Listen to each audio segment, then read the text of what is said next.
માટે પાર કરો સંત સમંદર, તને પામવા માટે પાર કરો સંત સમંદર.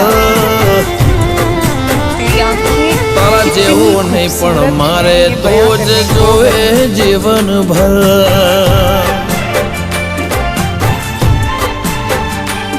તારા જેવો નહીં પણ મારે તો જ જોવે જીવન ભર.